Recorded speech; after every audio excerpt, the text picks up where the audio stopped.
Imagine your friend invites you to a party. You arrive and there's lots of people, decorations, food, and drink. There's enough for everyone. When you're hosted by someone that generous, you don't have to worry about your needs. You can just enjoy yourself and focus on the people around you. Yeah, that's what a good host wants for guests. And this is the picture of the world that we find in the Bible. Creation is an expression of God's generous love. He's the host, and humans are his guests in a world of opportunity and abundance. And we're called to keep the party going, to spread his goodness. This is a beautiful picture. But it's not the way people experience the world. Rather, we find a world of scarcity and struggle, not abundance. And Jesus grew up in that kind of world. Under military occupation, people losing their land or families to debt and poverty. And yet, he would say things like this. Look at the birds. They don't store up food for themselves, yet they have enough. Or consider the wildflowers. They're beautiful and abundant, and they don't stress about their existence. And you all should live that way too.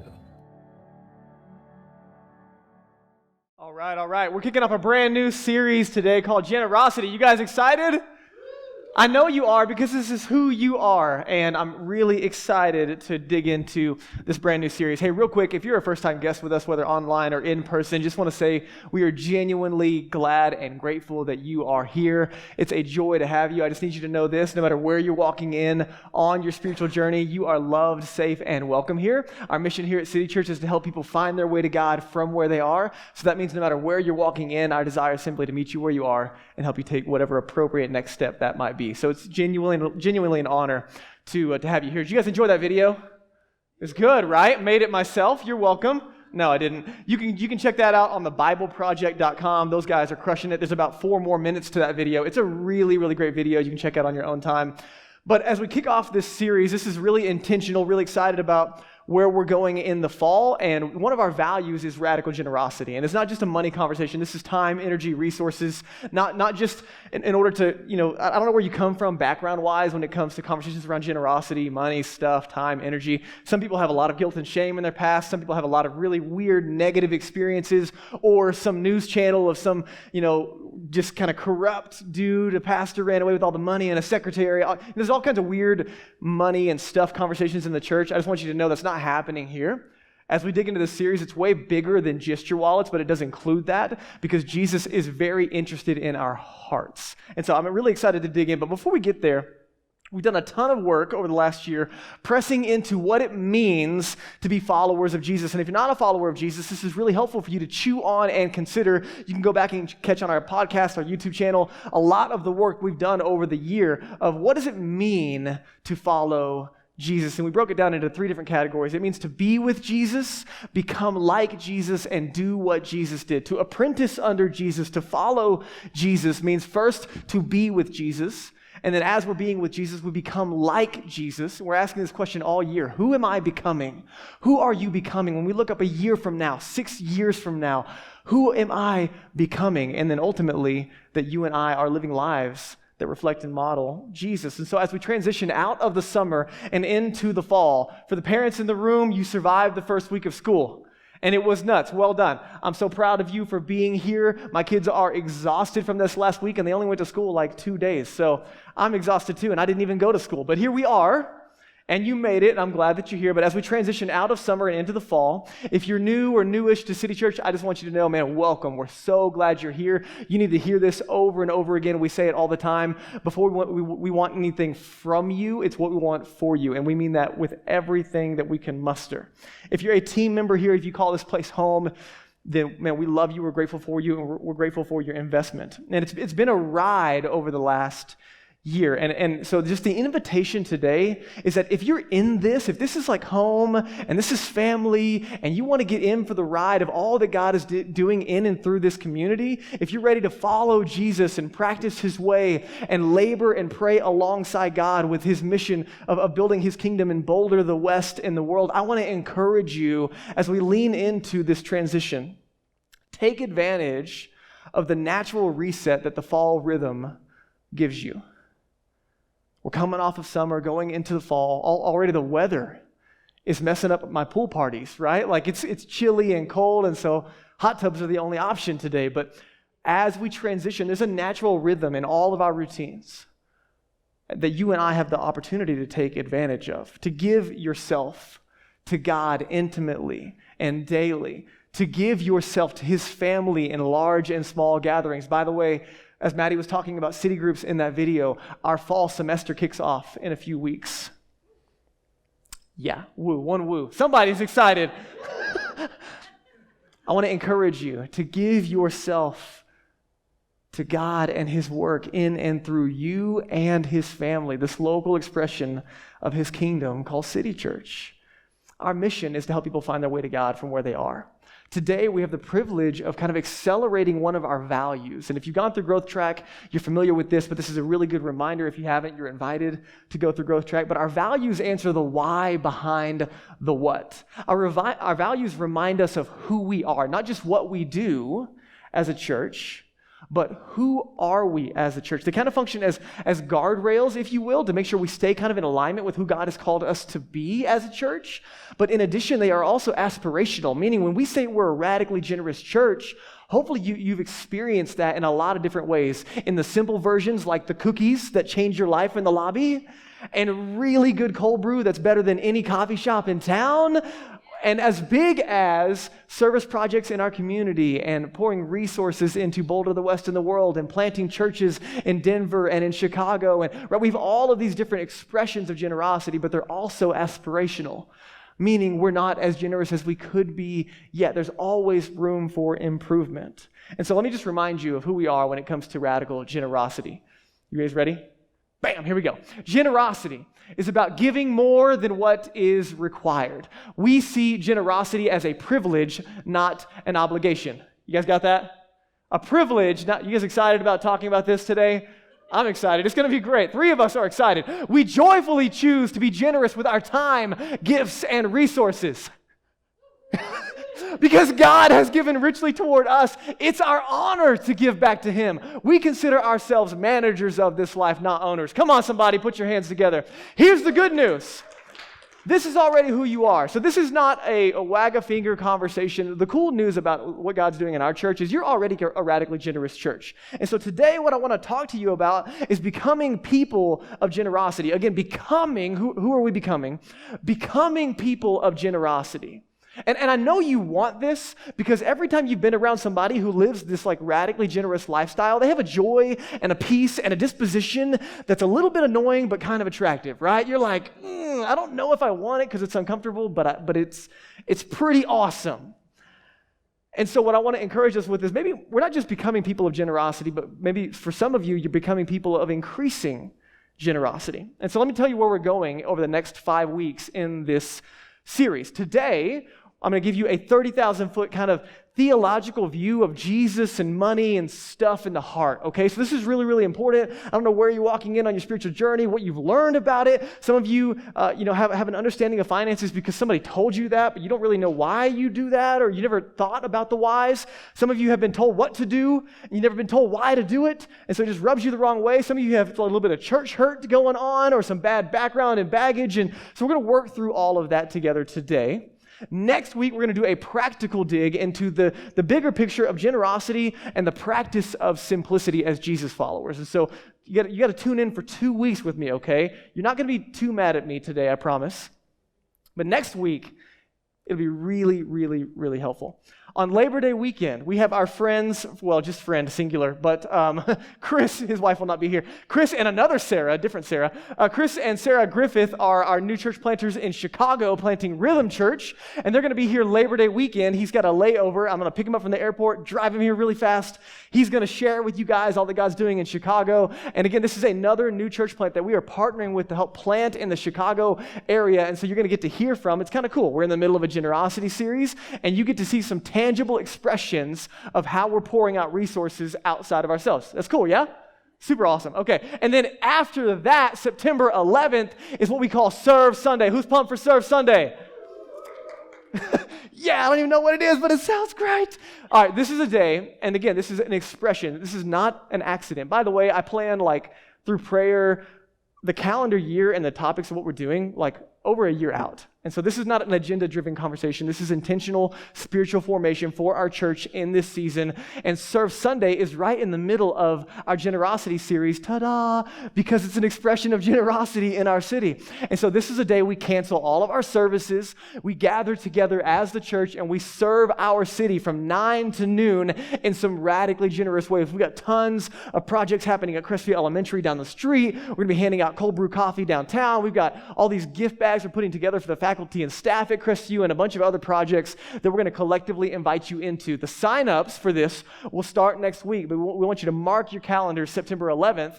We will be gathering as the church, but we're going to be serving that day 9 to noon together. Your kids are invited into that space to serve alongside you, and then at the end, we're going to party and cook out and celebrate all that God did that day. That's pretty cool, yeah? Awesome. Okay, and then last but not least, Bryson and Sarah will be back on September 18th to actually share that day a little more. I gave him 3 minutes today. That's all he got, okay? And I want to give him some more time. And so they're going to come back on the 18th and share with you. And here's what's really cool. Myself and a few of your very own family members here at City Church are going to be across the world engaging in some brand new foreign mission relationships that we're partnering with because of your radical generosity. For the very first time, I can't say it publicly online because we're working in some areas that are restricted, but our church is engaging around the world, not just in Denver even, but in missional engagement, planting churches, feeding centers, all of that. And so myself and 4 others are going to be somewhere else during that day. And so all because of your radical generosity, we get to do some of these things, and this is just the tip of the iceberg. So can you put your hands together for your radical generosity? Because without you, we wouldn't be where we are today. Now, after this generosity series, we're going to do our fall formation series on the Holy Spirit, and it's going to be an incredible 13 weeks where we press in together and grow in a really, really healthy way. But a quick disclaimer before we get into the conversation today.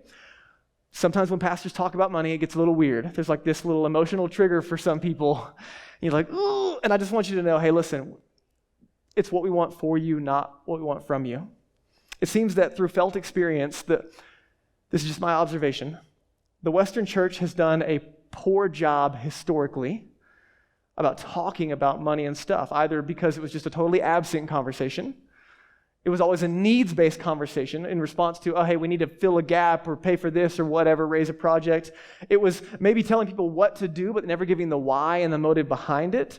Obviously, the abuse in the church is no secret around money, and that's a problem for a lot of people. And so I just want you to understand our heart here today. The series is way bigger than money, but we don't ever want to lead out of need here at City Church. We always want to lead out of vision. So the goal today is I don't need anything from you. You're already an incredibly generous church, and I just want to celebrate you. But I also want you to catch a vision for what Jesus calls the good life. And Jesus is amazing at getting to our hearts. And so if you're not a follower of Jesus in the room, I hope you can hear some of God's heart for you today. If you're a follower of Jesus in the room and you've got some, you've been burned by the church, or you got, guilt and shame as motivators around money, or maybe pride, or whatever the things are for you, I just want you to know, man, you're in a safe place today. And we're going to open the scriptures and we're just going to see what Jesus has to say about money and stuff. You guys ready?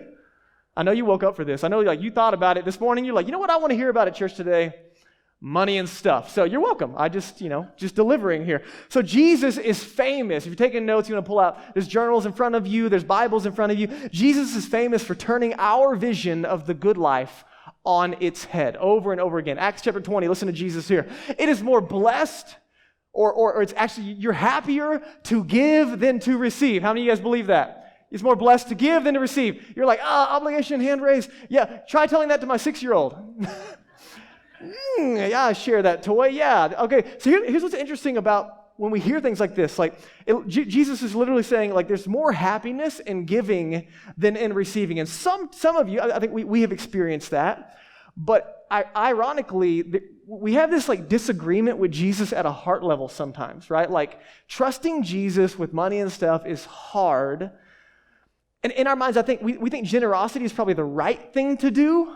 But we don't always believe it's the smart thing to do. You're like, how do I balance this dance and this conversation? Here's the problem. The American dream has sold the idea that the good life is found in a couple of options. It's found in materialism, meaning, the accumulation and comfort as your highest good. The more stuff you have, the more money you have, the happier you are. So materialism is kind of one selling point of the American dream, or hedonism, which is this idea, this belief system that says pleasure and experience are the highest good for human relationships. Your highest and best life is pleasure and experience. And so we live in a unique cultural context in Boulder, Colorado, where hedonism is probably a priority over materialism. I'll embrace simplicity and eat out at Tiaco every other night and then go party hard in the mountains and go travel over here. And experiences and pleasure might take a precedence in my heart over the stuff in my garage, maybe. Or maybe you got a little bit of both if you're like me. We have this lie in our culture that says more is better, and more of everything is better. The ironic thing for you and I is you and I live in a world where we have more of everything except for the things that matter most, like peace and healthy relationships and joy. There's this book called The Paradox of Generosity that basically plays Jesus' words forward here. It says, hey, you know what? Stats are in. And neurological studies are actually showing that money cannot buy happiness. Shocker. And Jesus was actually right. That there is something neurologically that happens in my brain and in your brain. That when we actually give things away, it genuinely makes us happy. Richard Foster says that we're in this season in our culture of affluence and accumulation, that we're bordering the realm of psychotic pursuit, meaning our pursuit of money, stuff, experiences, and pleasure is bordering the line of being out of touch with reality. And so when Jesus shows up to you and I with a vision of the good life, a way of thinking, a way of seeing the world, that's one way that then our world is competing against at times. Not always bad things, right? Sometimes good things that are robbing us of God's best for us. And it's borderline psychotic. I mean, we have these rhythms of life that are kind of out of touch with what's actually good for you and I. And so you might not know this, but Jesus spent a ton of time talking about money and stuff. Many are actually surprised to hear that roughly 25% of Jesus' teachings have to do with money and stuff at some level. Can you imagine? If like every fourth week at City Church, it was a message on money and stuff. Yeah, I'm about to get a like Jesus around here. No, we do it like once a year around here. But Jesus had this rhythm, and you got to ask why. It's kind of interesting, right? Because Jesus is, this kind of itinerant rabbi. He's not raising money for his local synagogue when he talks about money. He doesn't have like an associate rabbi to hire, and he's trying to raise money for that. Jesus is incredibly interested in the human heart and then freedom and life associated with the way that we think about what we have. For Jesus, money is about so much more than money. So let's dig into Jesus' teaching. Now, this is a conversation, a familiar phrase maybe you've heard before is this idea of tithing. And we're going to talk about that. Jesus talks about that in Luke 11. So let's go there on the screen. If you have your Bibles, you can open that, or on your phone, wherever you're at. But Jesus actually gives us a little bit of a teaching around generosity and tithing. It's kind of cool. Luke chapter 11, check this out. Jesus is teaching to a crowd, and he says, no one lights a lamp and puts it in a place where it will be hidden or under a bowl. This is the first century. Lamps were really expensive, and so this is just a ridiculous idea. To put a lamp under a basket is a total waste of resources. Instead, what do? They put it on a stand so that those who come in may see the light. And then Jesus pivots, and he says, your eye is the lamp of your body. When your eyes are healthy, your whole body also is full of light. But when they are unhealthy, your body also is full of darkness. Anybody confused yet? I thought we were talking about lights and lamps, and now we're talking about eyeballs and lights. I'm confused. This is a first century figure of speech that is lost on our modern ears. But what Jesus is saying is that this healthy eye and unhealthy eye conversation is how they would talk about somebody having a worldview of generosity versus a worldview of scarcity. So if you had a healthy eye, if someone were to say that you had a healthy eye, it would be a compliment. You see the world through a generous worldview. If you had an unhealthy eye, it means that you carry kind of a scarcity mindset. So there's like this abundance mindset, this abundance worldview, this scarcity worldview. Abundance means that you see the world, I want you to think about your eye today. How do you see the world, your perception? Abundance means that you see, that you live in this world of more than enough. Like all of life is a gift. None of it is yours. God is the generous host. We live in his world, and we have the privilege of not only enjoying, but sharing with others. We have this gratitude and generosity as a result of this worldview. That's a healthy eye. An unhealthy eye, or this kind of mindset of scarcity, is you look out on the world and all you see is brokenness and lack, and you got to fight to get what's yours. You got to protect what's yours. You only can see what you don't have. You can only see the things that you're lacking and that you still want. There might be some issues of greed and a lack of contentment in the soul with an unhealthy eye. So when Jesus uses this figure of speech, immediately his audience understands. And check this out, verse 35. He says, "See to it then that light within you is not darkness." Jesus is giving us a warning. Hey guys, this conversation, your worldview of abundance or scarcity, the way that you live your life, it matters a lot. Pay attention to the way that you see the world. Some of you grew up in homes that taught you to see the world in a certain way that is counter what Jesus is inviting you into. And I just want to acknowledge these are hard things to dig out. When they're deep-rooted and there's fear and shame sourced in these spaces, they're hard. But Jesus has something better for us. Verse 36, look what he says. He says, "Therefore, if your whole body is full of light and no part of it's dark, it will be just as full of light as when a lamp shines its light on you." Here's what Jesus is saying. If you and I can get our relationships with money and stuff right, it literally changes things from the inside out. Verse 37, he goes on. When Jesus had finished speaking, a Pharisee invited him to eat with him. And so he went and reclined at the table. Jesus had this awesome habit of accepting free meals.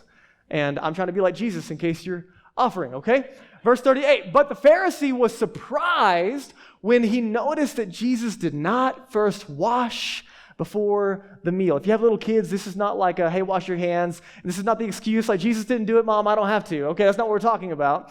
They had this whole religious ceremony of how to wash your hands before a meal, the direction of the water, the kind of water, the way you did the motions. I mean, it's this whole big deal in law, as if God cares about the way that you wash your hands. And as Jesus shows up, we're going to see that Jesus is not very interested in how you wash your hands, but he's way more interested in the heart. So look what happens in verse 39. And then Jesus says to this Pharisee, "Now then, you Pharisees, clean the outside of the cup and dish." You look really good on the outside. You do a lot of really good religious stuff on the outside. But inside, you are full of greed and wickedness. You foolish people. By the way, this is speaking to a morality, but also an intellect. Like literally they're missing it. They don't get it. They're not understanding God's plans and purposes. You foolish people, you don't get it. Did not the one who made the outside also make the inside? But now as for what is inside of you, here's the command: be generous to the poor, and everything will be clean to you. So this is my Husky cup. Got it for my birthday.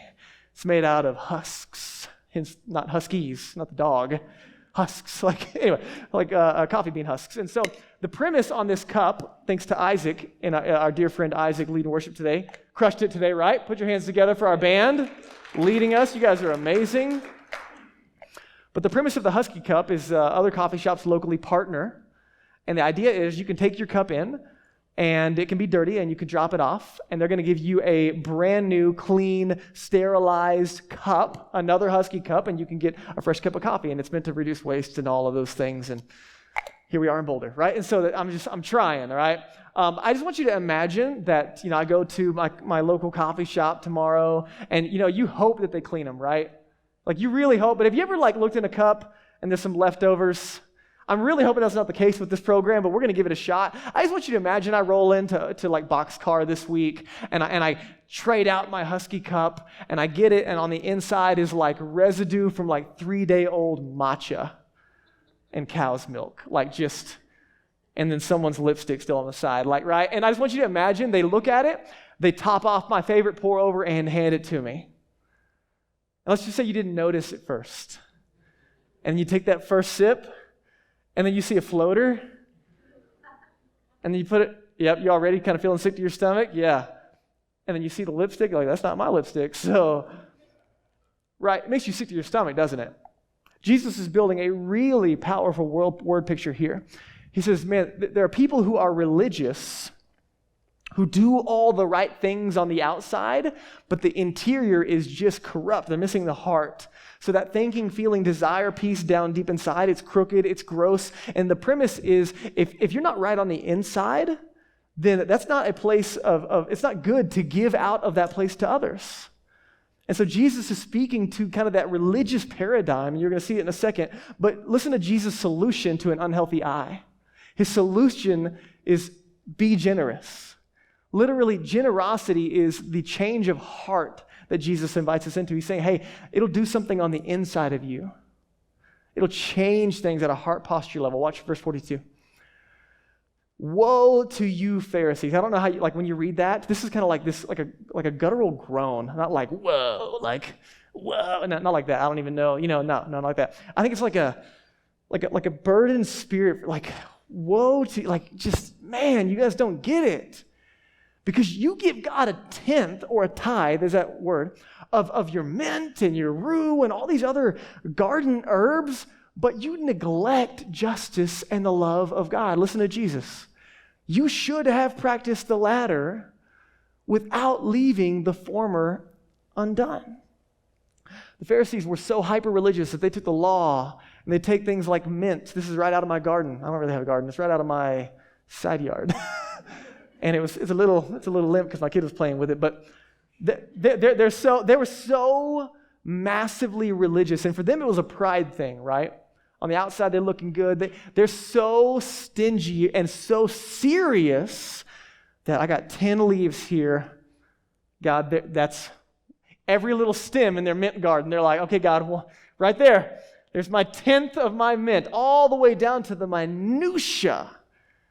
They are tithing, being generous, doing the religious thing. And Jesus is saying, you are missing it completely. And he's echoing the words. Listen to the words of Micah chapter 6. This is what Jesus is pointing to. The question is, with what should we come before the Lord? This is an Old Testament prophet. And remember, agricultural society, so not dollar bills, but will the Lord be pleased with thousands of rams and 10,000 rivers of oil? The generosity of our money and stuff. He has shown you, O mortal, what is good. And what does the Lord require of you? To act justly, to love mercy, and to walk humbly with your God. Jesus is saying you're missing the whole point of the tithing thing while tithing to the minutia. And what's amazing here is he doesn't hate on tithing. He doesn't condemn it. He says you should have been doing both. You should be doing these things while not neglecting the other one. And so it's interesting. Jesus doesn't critique tithing here. He critiques that they're missing God's heart. And so you might ask the question, what does all this have to do with me and tithing and like what in the world are we talking about? There's this guy named Johann Pestalozzi. He's a Swiss reformer that came up with like 3 levels of how we change and how we learn as individuals. I'm going to give them to you in a snapshot. You and I learn at 3 levels: our head, our heart, and our hands. You and I change at 3 levels: our head, our heart, and our hands. A vision for the good life gets into our hearts at a heart level that says, I want this, I desire this, I want to become that, and then it influences and shows up in the practice of how we live. Jesus is teaching at all 3 levels in this passage. So for example, it's not enough to have information, but we have to want it, and from that space, we then have to practice it. It won't just happen by osmosis. If you want to run a marathon, you got to start training. You need a coach. You can't just sit on your couch until the day of the marathon and hope to complete it. If you want to grow and become the person that is a loving person, a generous person, you're not just going to happen to be a generous and loving person overnight. You have to have a plan. You have to practice. Jesus is talking about all of these things in 3 levels. I'm going to give you the really quick snapshot, and then we're going to land the plane, okay? So buckle up, just real quick. Jesus' worldview, that healthy eye conversation, goes all the way back to that first book in your Bible, in Genesis. Genesis 1 and 2, Jesus has this vision of the world. Over and over again, read it for yourself. this week.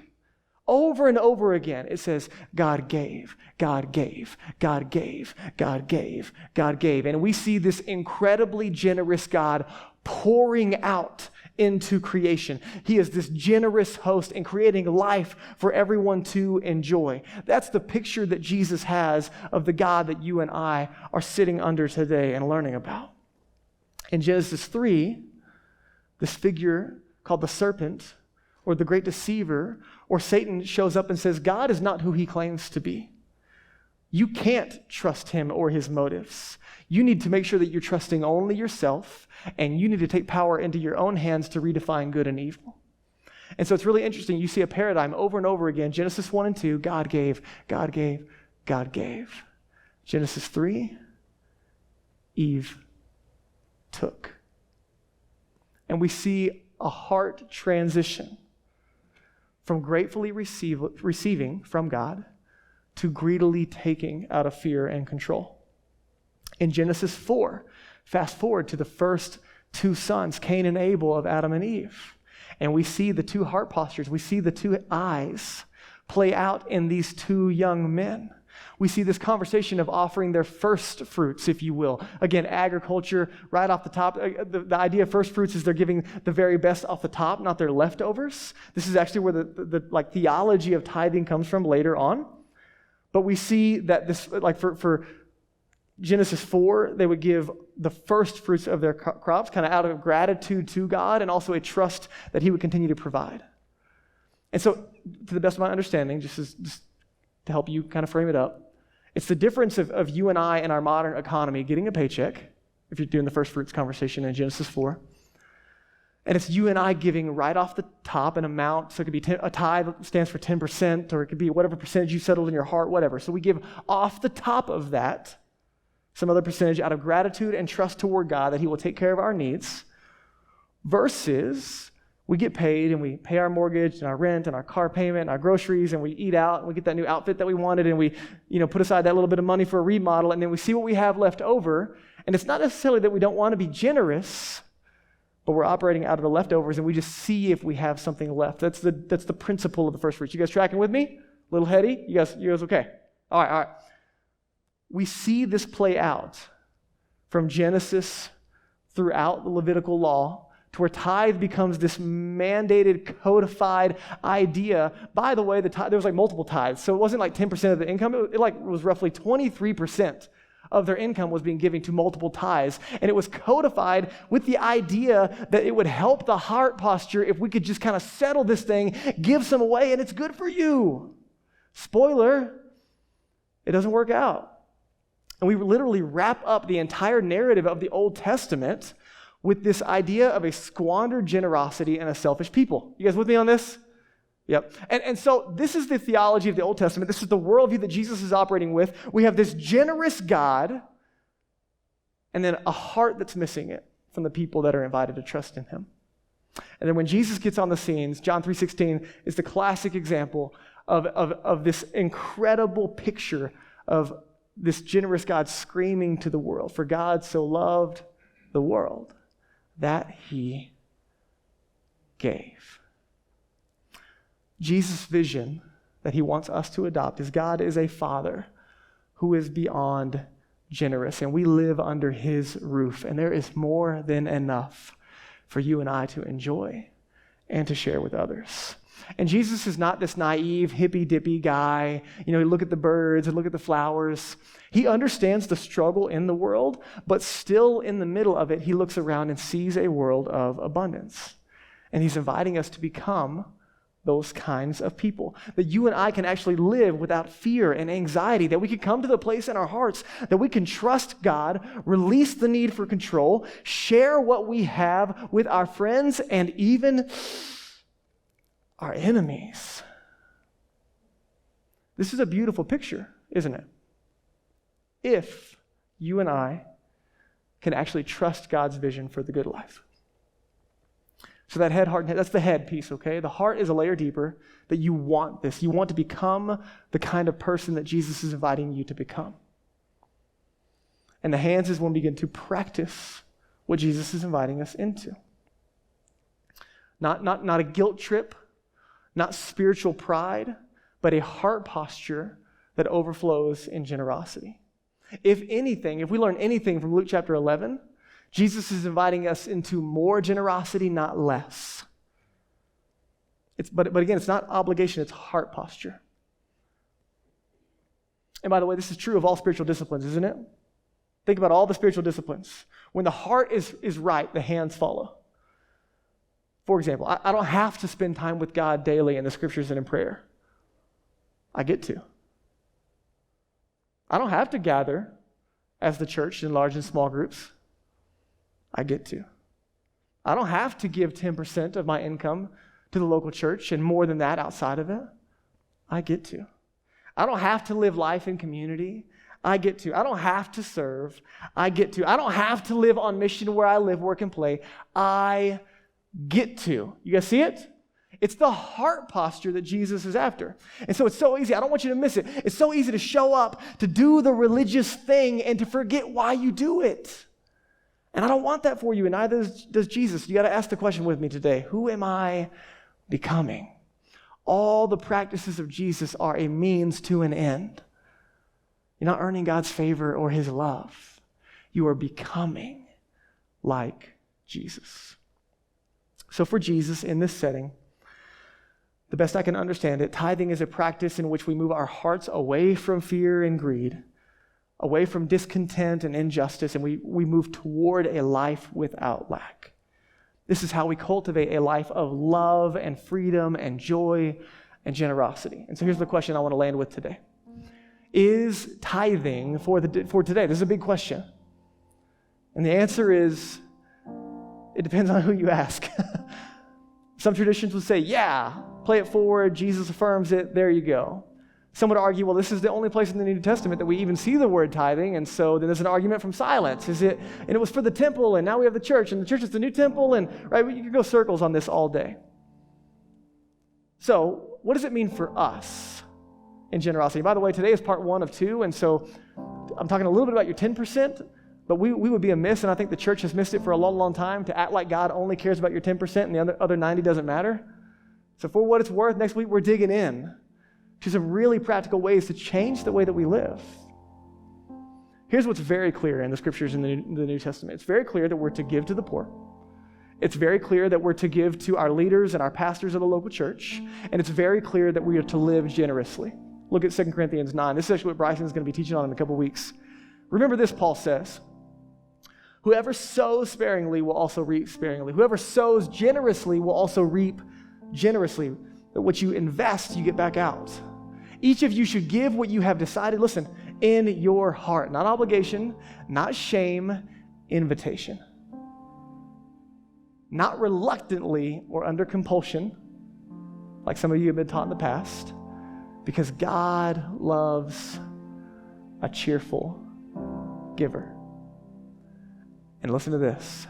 God is able to bless you abundantly so that in all things, at all times, having all that you need, you will abound in every comfort and pleasure and experience you want. It's not what it says, is it?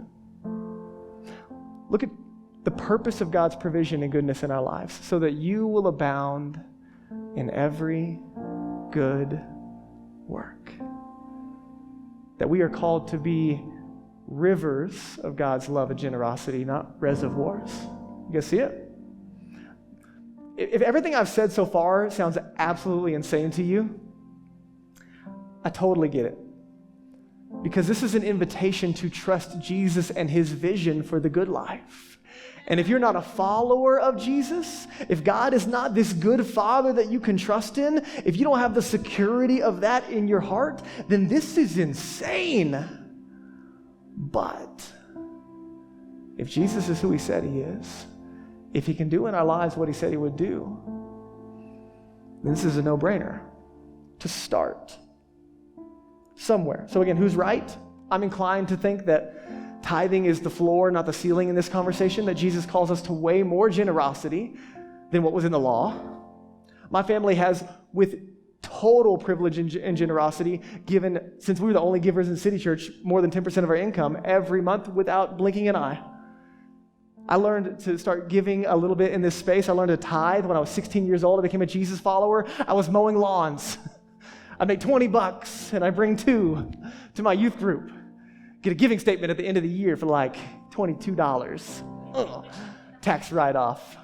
Even though I didn't claim my lawn money, but And I remember being taught, hey, listen, everything you have is from God. It's a gift.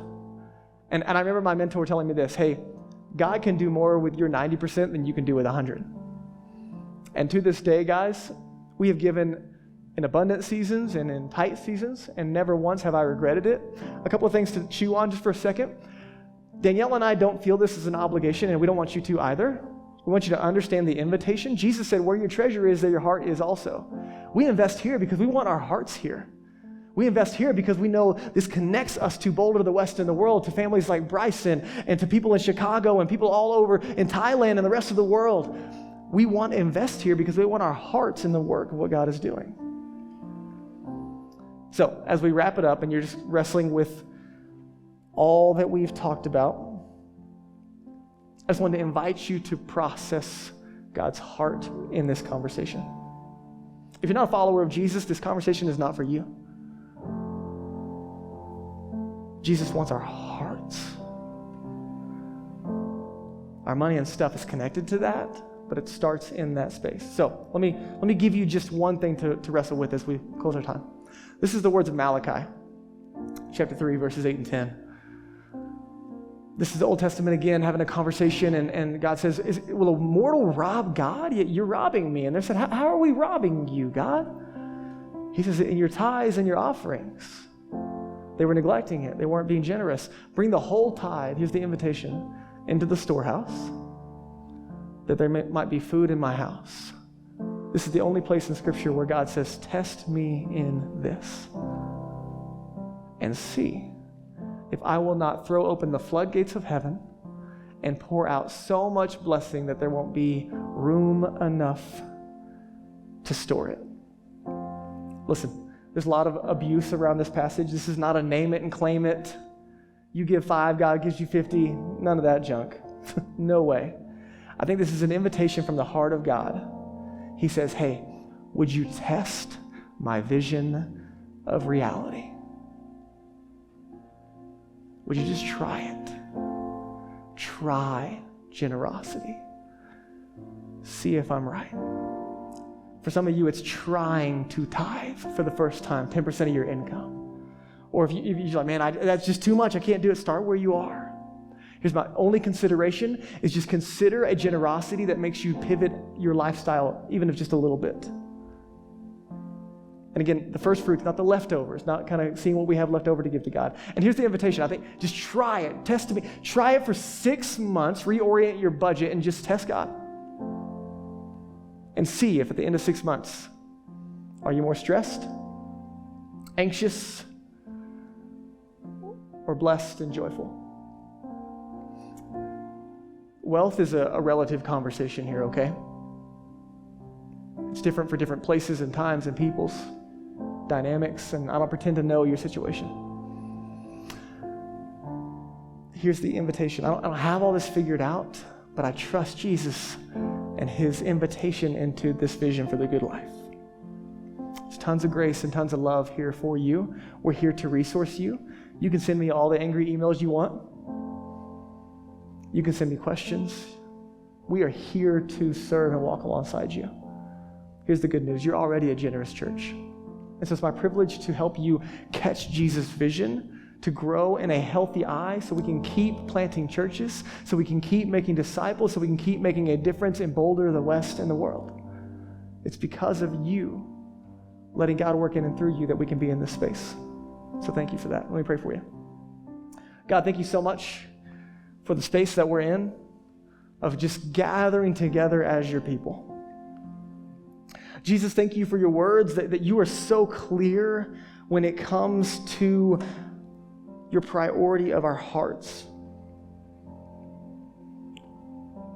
Think that you understand that they're connected and that you love us enough to go there.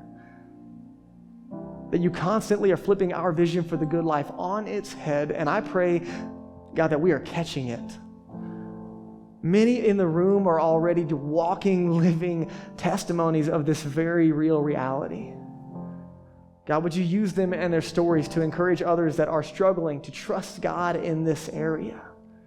God, would you give us wisdom as a church to continue to pour out generously into our city and to the West and to the world? God, we want to manage what you've given us well as a church.